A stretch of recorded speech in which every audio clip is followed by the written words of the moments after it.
So my name is Kelly Anderson, and thank you guys so much for coming out this early. Thank you to the EXO group for hosting this. So I have a talk for you today that is about design, physics, and apple pie. If you wish to make an apple pie from scratch, you must first invent the universe. So that was Carl Sagan with one of my favorite quotes of all time. Carl Sagan is an astronomer, or was an astronomer, and that was from his Cosmos series. And he goes on to talk about what apple pies are actually made of. So we're going to loop back to him later, but first I'm just going to tell you a little bit about what I do.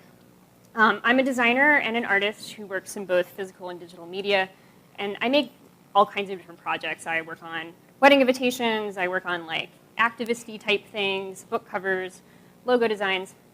But my favorite type of thing that happens occasionally are these projects where I feel like I can uncover the hidden talents of everyday things and then take those experiences and present them back to an audience in a new form.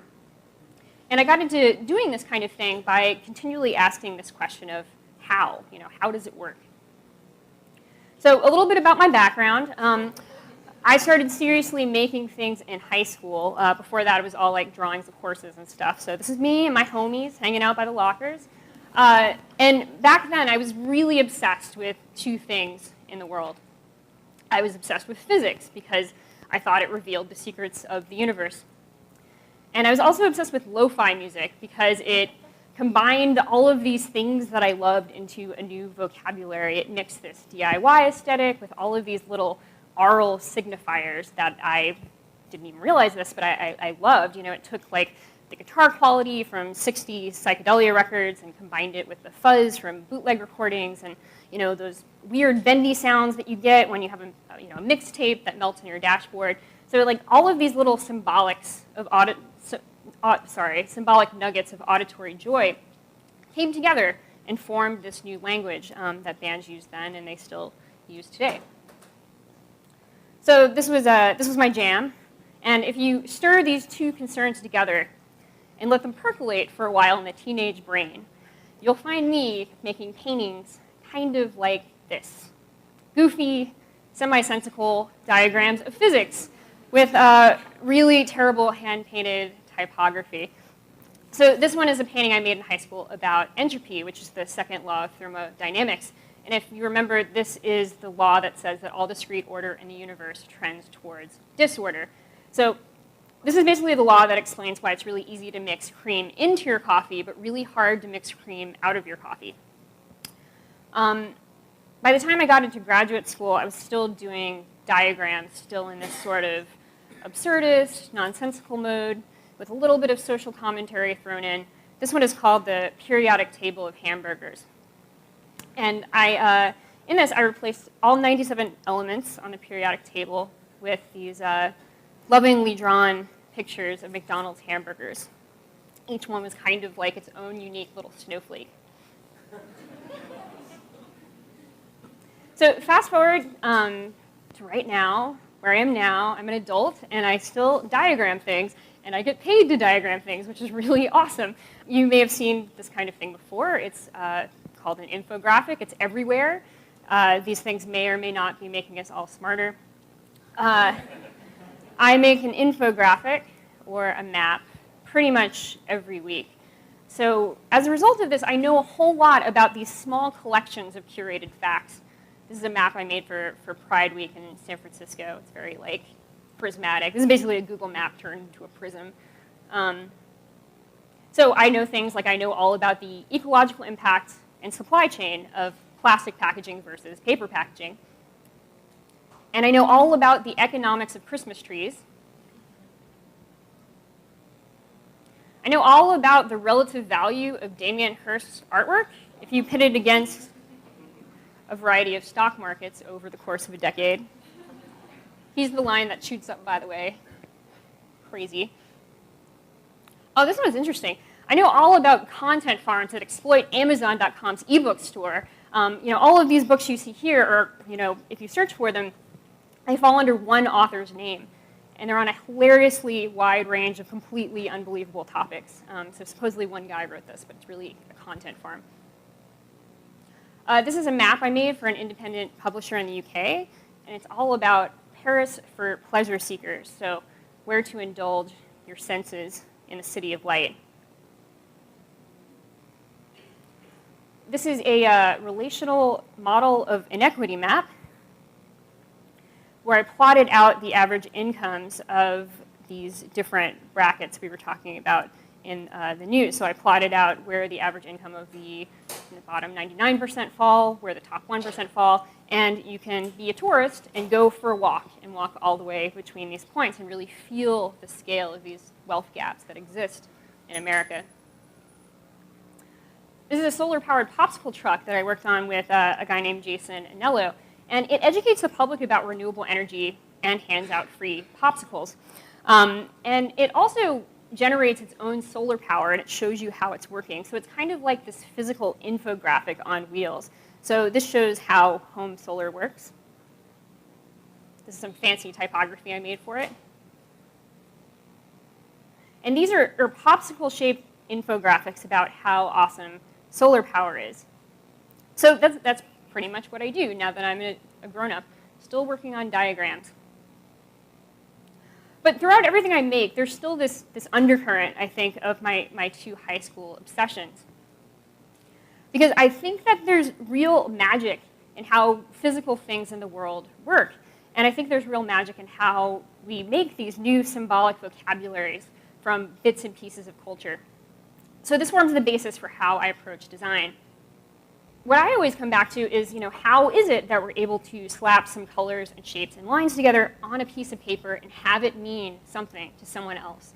Why can we access these deep repositories of cultural meaning far beyond the reasonable powers of our paintbrush or, Wacom pen or whatever? And to answer this, we have to go back to Carl Sagan and his apple pie. If you want to make an apple pie from scratch, you must first invent the universe. And what I think he means by this is that behind the processes that we can witness is this immense behind-the-scenes infrastructure of other processes at play. So the normal way we think of making an apple pie from scratch entails stuff like this. It entails flour and butter and apples and sugar. But Carl Sagan would say no. That is an illusion. What goes into making an apple pie and everything else is this immense scientific and social infrastructure that makes it all possible. That we only think we're baking an apple pie from scratch. But really, to make an apple pie, you need the infrastructure of the grocery store and the items they sell, and the delivery trucks and roads that brought them there, and the factories and farms where everything was produced.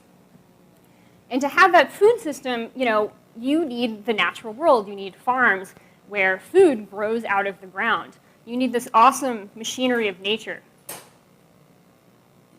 And food growing out of the ground is only possible because of these biochemical processes in plants, which are these little machines that convert sun energy into food energy.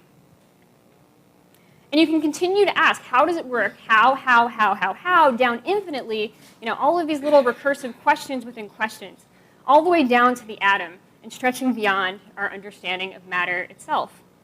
And so this is the tunnel of questioning that leads us deeper down into the fundamentals of how stuff really works.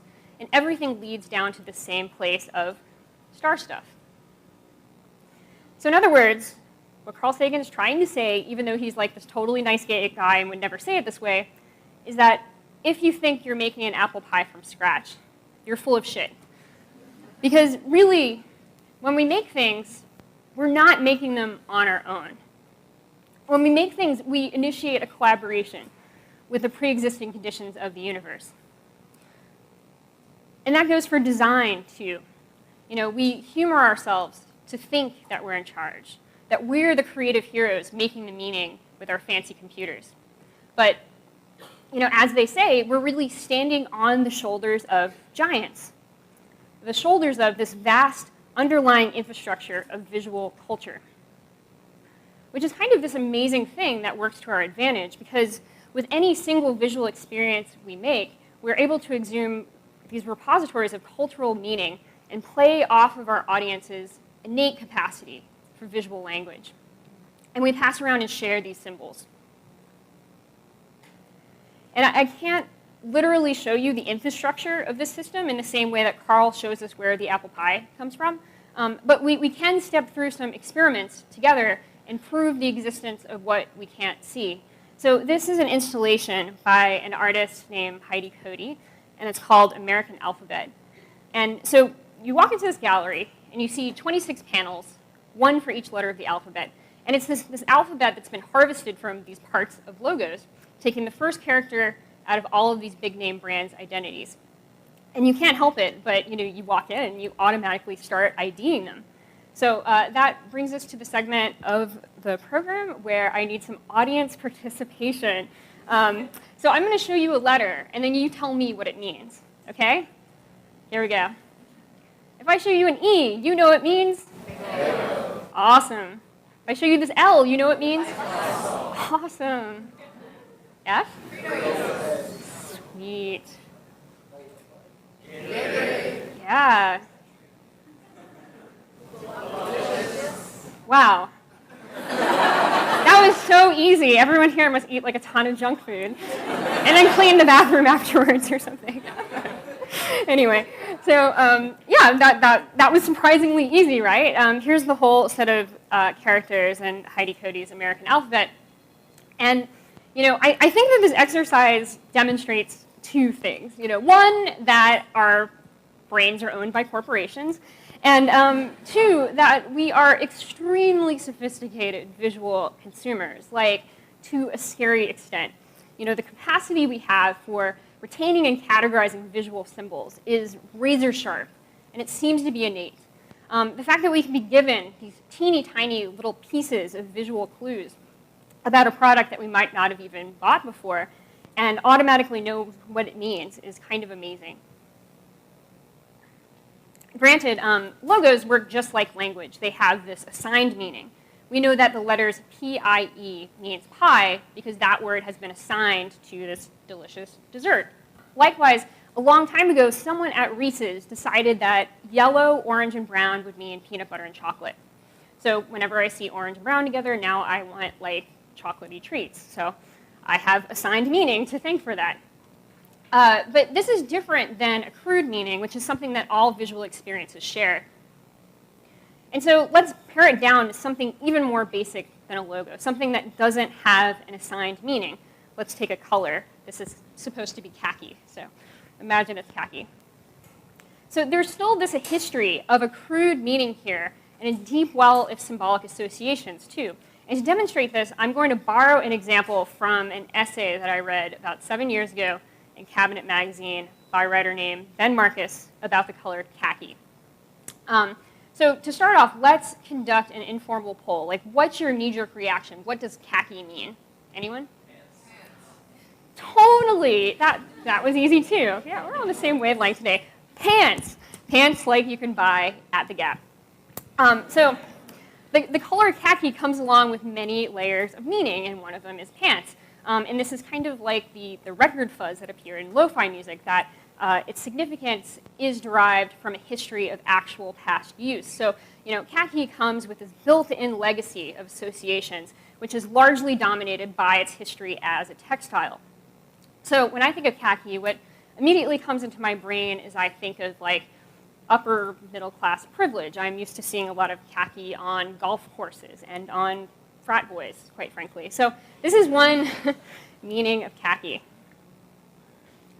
This is another meaning of khaki, which I think forms the dominant khaki mythology, really. Khaki can allude to adventure and wilderness and conquest and masculinity and man conquering nature. And all of this is inherited from these larger-than-life figures that we see in history. We have Hemingway over here and Teddy Roosevelt, both seen here participating in conservation.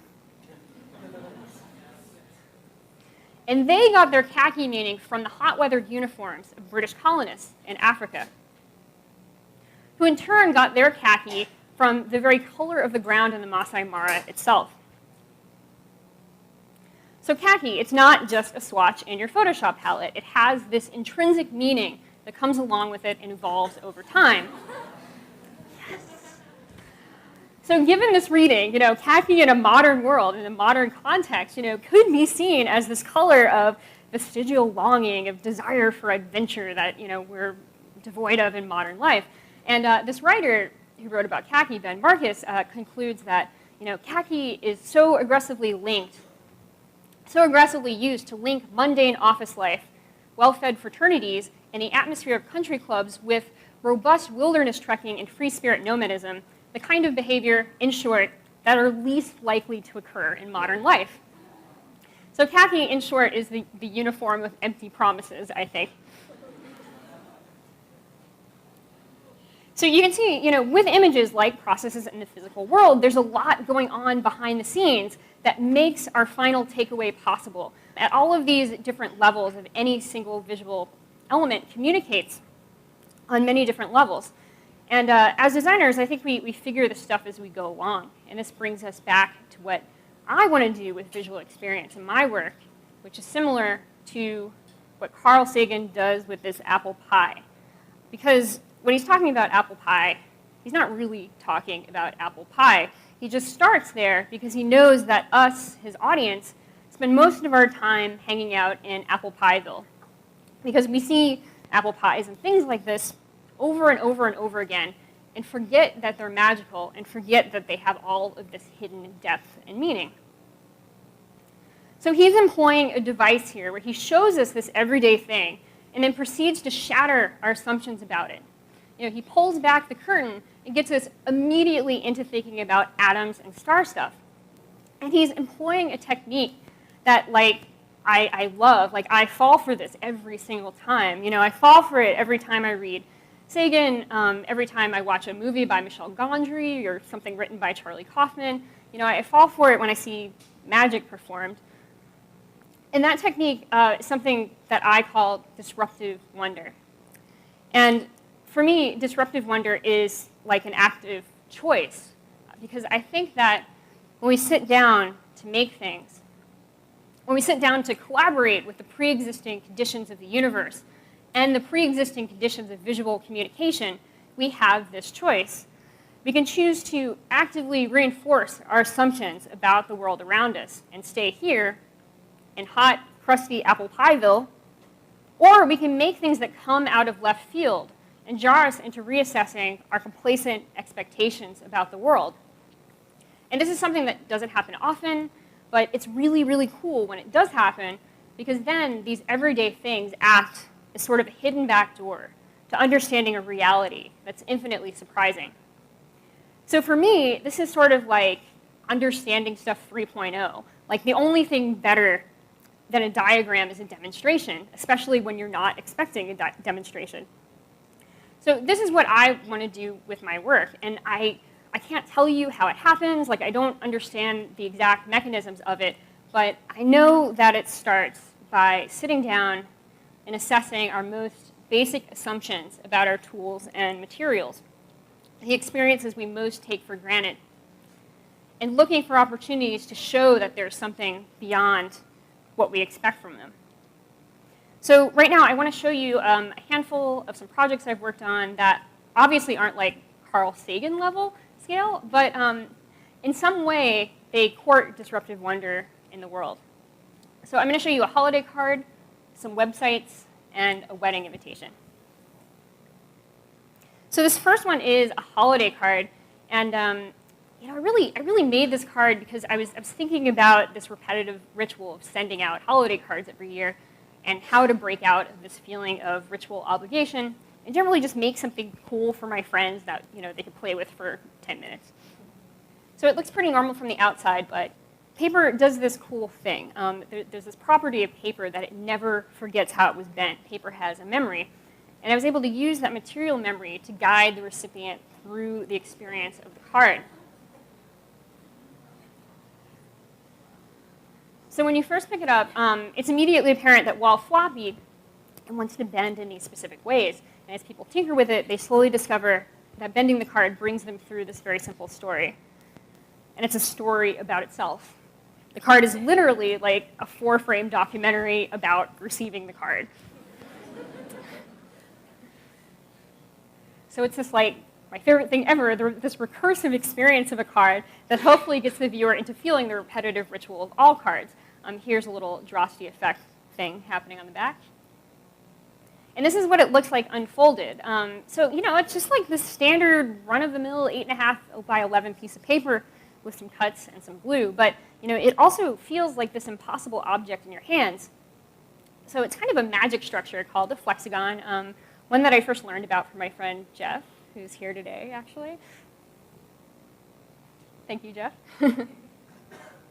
So this shows why everyday things like paper are really the low-hanging fruit. They're the things that are most begging for an intervention, because they have all of this latent possibility that we've forgotten about. And I'm sort of in this mode right now of feeling like the web is really fertile ground for this kind of experimentation, because it's rapidly becoming the format that we spend most of the time staring at, that we most take for granted. So I've been working on a whole lot of things that are websites, and they behave in ways that are a little bit funny. So this first one I'm going to show you is for a project called Curator's Code. It's a project that I worked on with Maria Popova. And we wanted to demonstrate the awesome conceptual web of ideas that form through attribution and linking to make this independent life of ideas visible with a website.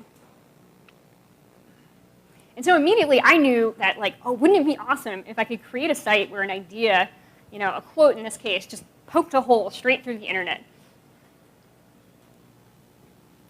So I have a little video of how this works. So looking down the hole, you can actually see where the quote came from by gazing through the structure. You can see that, the author of this site got the quote from this site, and they go on and on into infinity.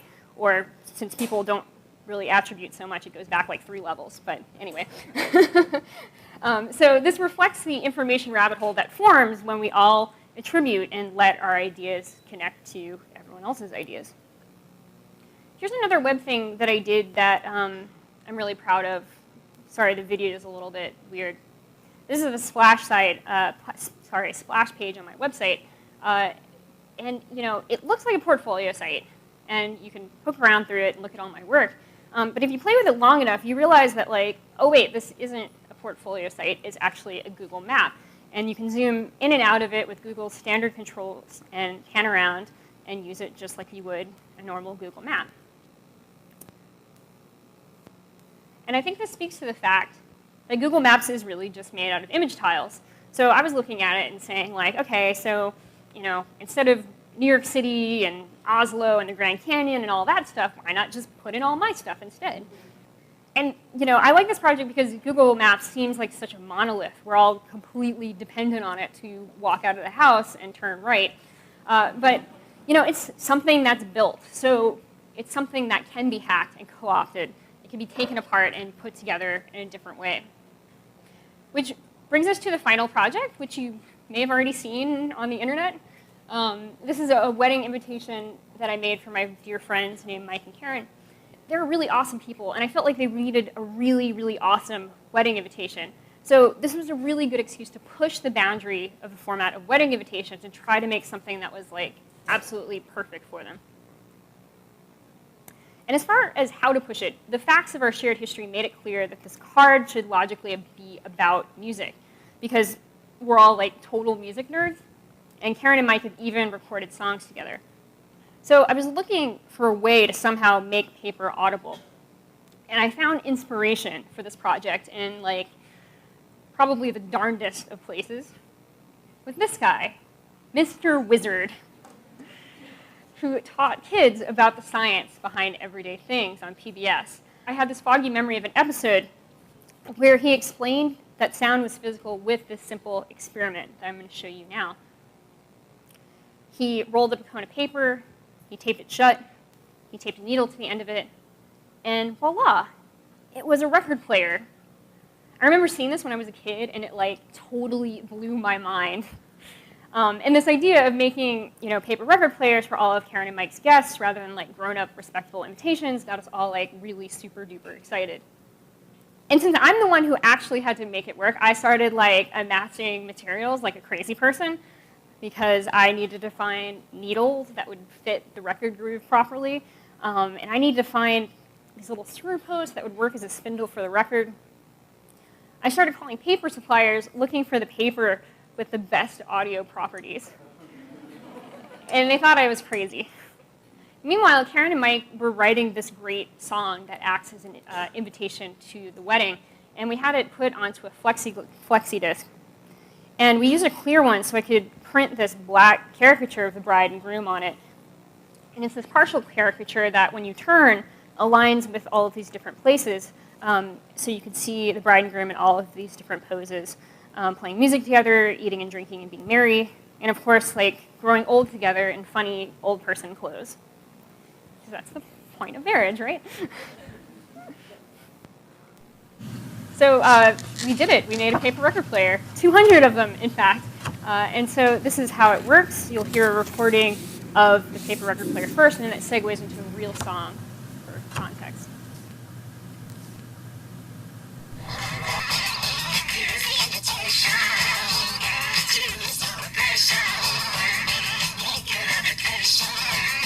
Make it a vacation. You needed one anyway. A happy Brooklyn getaway to meet up on our special day and say, hey, hey. We were really happy when we finally got that to work. It's great because it's not high fidelity by any means, but it does work, and you make it work with your hands. It's like so awesome. It's my favorite project. And I love that project also because we revealed this hidden talent of paper, that the fibers in the paper and the way they reverberate when they come into contact with these vibrations and record grooves, it amplifies sound really well. So that's my handful of projects that best exemplify what I aspire to continue doing. To try to create these conditions that disrupt normal order, where we can catch a small glimpse behind the curtain to see how things really work, like this beautiful computer glitch that happened the other day, very serendipitously. And I want to leave you with a quote from William S. Burroughs that says, "It is the function of the artist to evoke the experience of surprise recognition, to show the viewer what he knows but does not know that he knows." Thank you.